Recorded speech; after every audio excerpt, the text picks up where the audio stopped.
Bienvenue dans le 8e épisode de la série Fond de grille consacré aujourd'hui au Britannique Max Chilton, pilote en Formule 1 au milieu des années 2010. Cette série qui est consacrée aux pilotes qui n'ont pas réussi, qui n'ont pas su, qui n'ont pas pu performer en Formule 1. On peut retrouver tout type de pilotes ici, des pilotes qui n'ont pas réussi en Formule 1 mais qui ont réussi une très belle carrière ensuite dans d'autres catégories.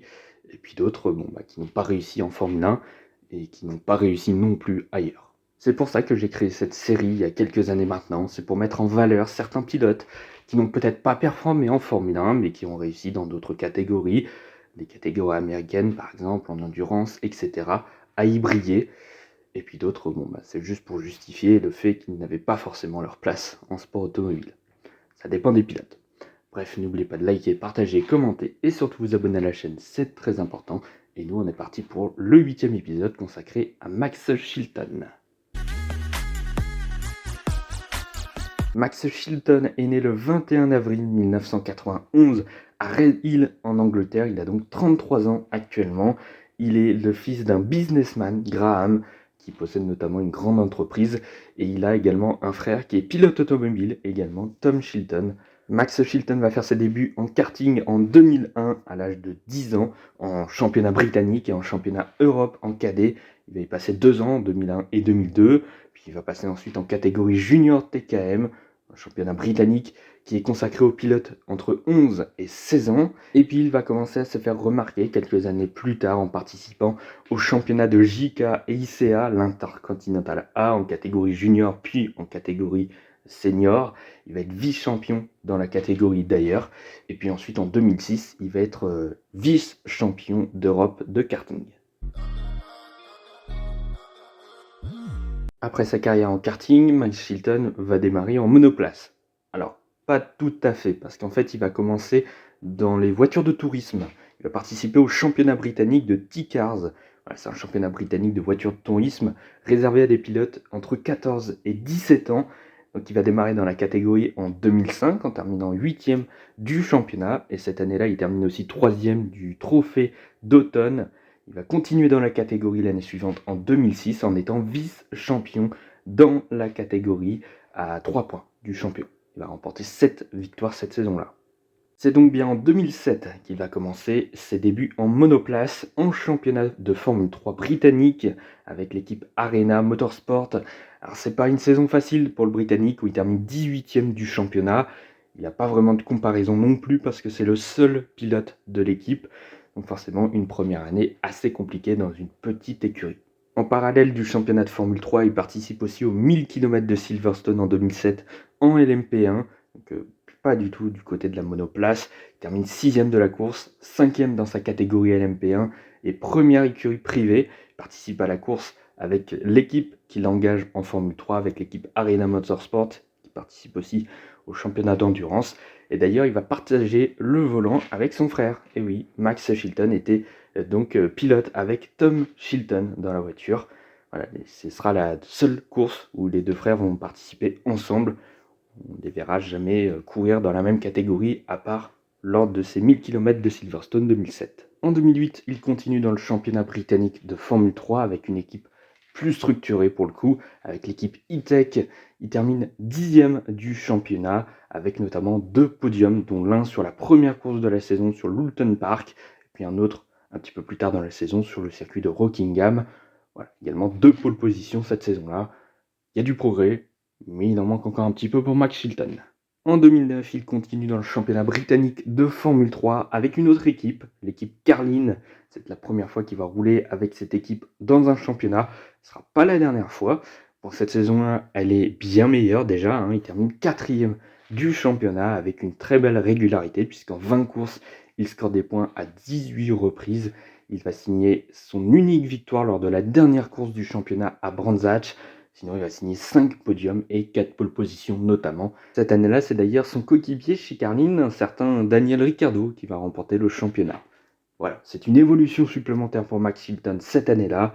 Il en manque peut-être encore un petit peu. Mais voilà, c'est de mieux en mieux. Toujours en 2009, il va effectuer une pige lors du Grand Prix de Monaco en Formule Renault 3.5 Series avec l'équipe Comtech. On termine 19e de la course, je place ça là. On va pas y passer plus de temps que ça. Et enfin, en fin d'année 2009 et sur le début d'année 2010, Il va participer au championnat de GP2 Asia Series dans le but de trouver une place dans l'antichambre de la Formule 1, la GP2 Series. Il va participer à une majorité de la saison avec l'équipe Barwa Adax. Et sinon, il va participer à 2 autres courses avec l'équipe Ocean Racing Technology. Il termine 18e du championnat avec 2 entrées dans les points en 8 courses. Malgré des performances pas exceptionnelles, il va quand même être recruté pour une première saison en GP2 Series. Chilton commence à se rapprocher de plus en plus de la Formule 1. Et donc pour cette année 2010, il participe au championnat avec l'équipe Ocean Racing Technology qu'il avait engagé pour 2 courses, du championnat de GP2 Asia Series. Bon, c'est une première saison assez compliquée. Il va se distinguer seulement sur le circuit de Monza avec une double entrée dans les points. Mais à part ça, c'est bien compliqué.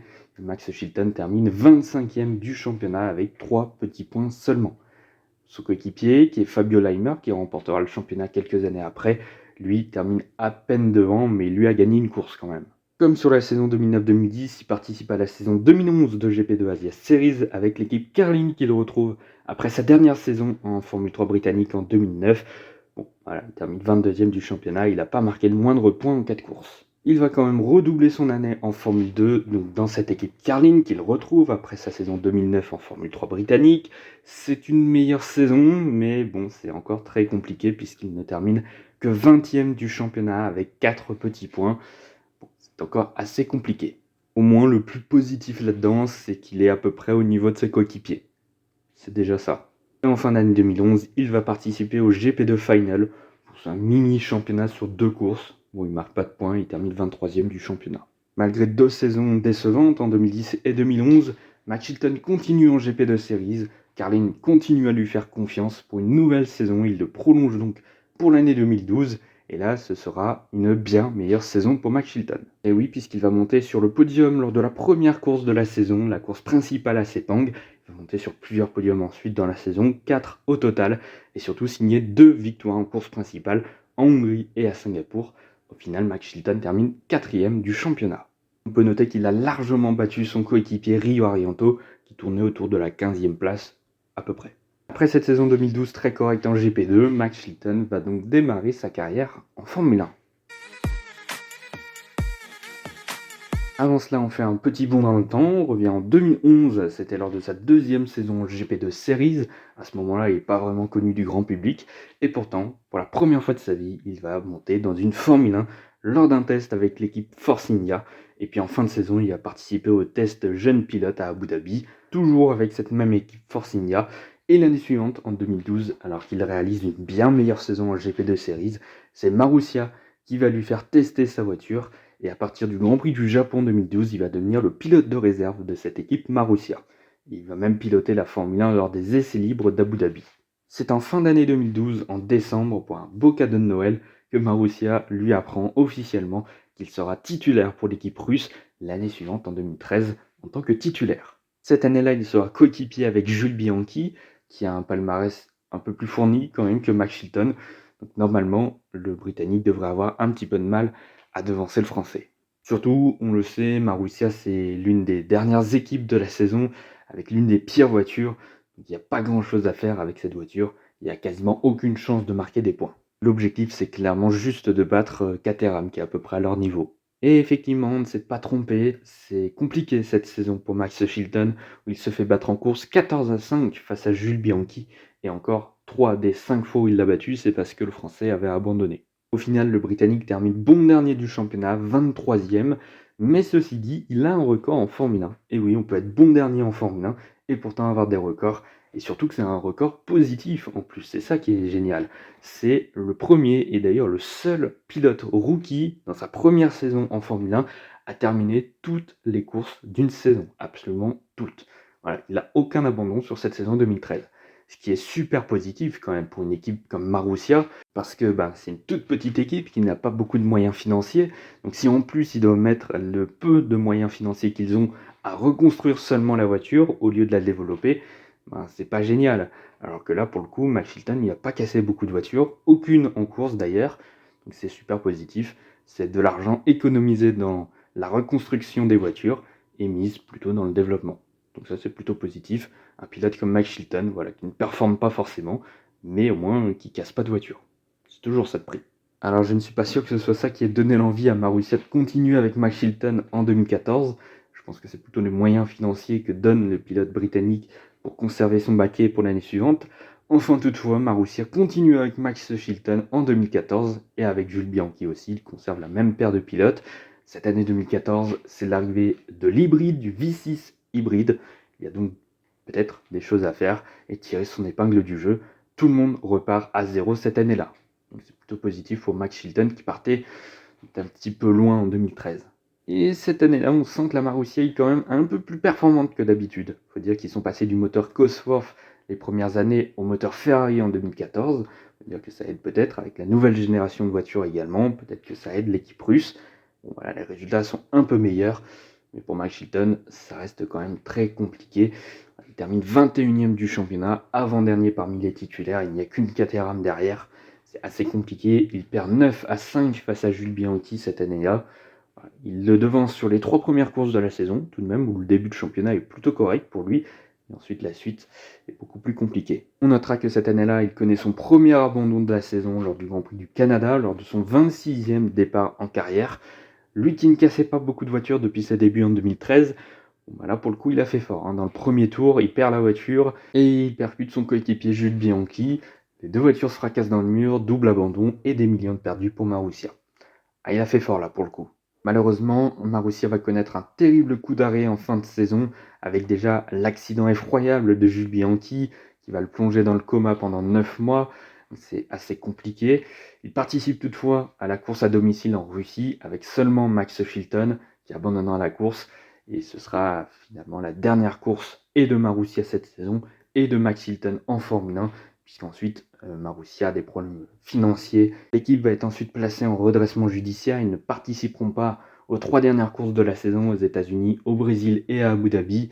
Pour la meilleure saison de Marussia en Formule 1 depuis leur arrivée en 2010, c'est un terrible coup d'arrêt. Pour Max Chilton, ce sera donc sa dernière course en Formule 1 lors du Grand Prix de Russie.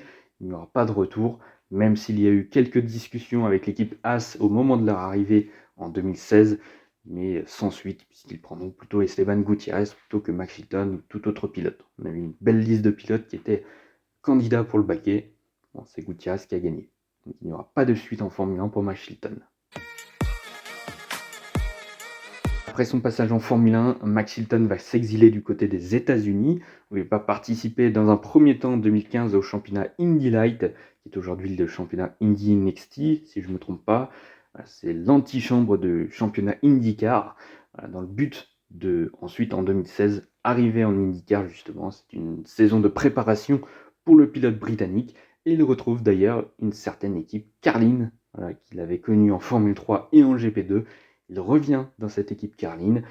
Une saison 2015 en Indy Light plutôt correcte, avec plusieurs podiums, et surtout une victoire sur l'ovale de l'Iowa le dimanche 18 juillet 2015, c'est-à-dire le lendemain du décès de Jules Bianchi. Évidemment, le pilote britannique qui l'a côtoyé durant 2 saisons en Formule 1 va dédier sa seule victoire en Indy Light à évidemment son ancien coéquipier français. Il termine donc 5e du championnat et l'année suivante, il va pouvoir débarquer en IndyCar. Alors en cette saison 2015, il n'y a pas que l'Indy Light, puisque Max Chilton va participer aux 24 heures du Mans en catégorie LMP1 avec l'équipe Nissan qui engage 3 voitures pour cette édition des 24 heures du Mans. Alors selon les grands dirigeants de Nissan, la voiture devrait être l'une des plus compétitives. Bon, au final, dès les qualifications, on se retrouve avec une Nissan qui n'est absolument pas performante.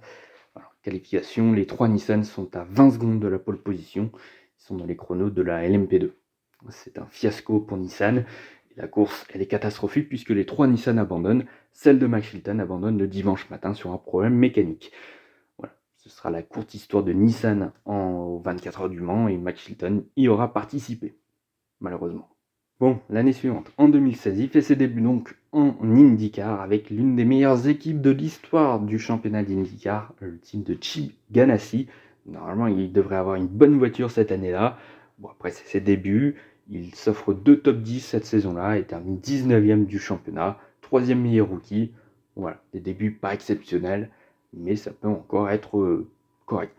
Il continue avec l'équipe en 2017 et là il va effectuer la meilleure saison de sa carrière en IndyCar puisqu'il termine 11e du championnat avec 6 top 10 et il va surtout se faire remarquer lors des 500 miles d'Indianapolis qu'il a failli gagner à pas grand chose. Et oui, en effet, Max Chilton part depuis la 15e position et dans les derniers tours, il est parmi les leaders, il est même leader de la course puisqu'il mène au total 50 tours dans cette course et à 6 tours de la fin, il est encore en tête.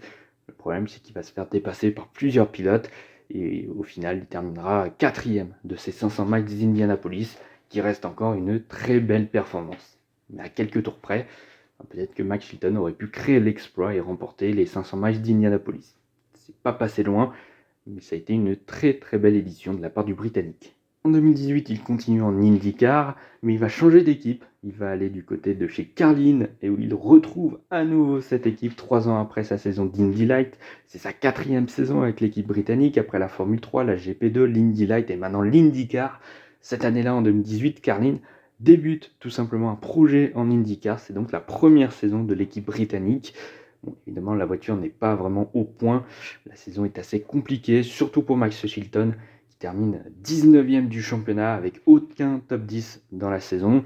Son coéquipier, plus expérimenté, Charlie Kimball, lui, s'offre 6 top 10 quand même dans la saison. Alors, il termine 2 places seulement plus haut, mais il y a eu quand même un peu plus de résultats du côté de l'américain que du britannique. C'est une saison 2018 assez compliquée. En 2019, il continue avec l'équipe Carlin, avec le seul changement qu'il décide de ne plus participer aux courses sur ovale, qu'il juge trop dangereux. Il ne participera qu'aux 500 miles d'Indianapolis.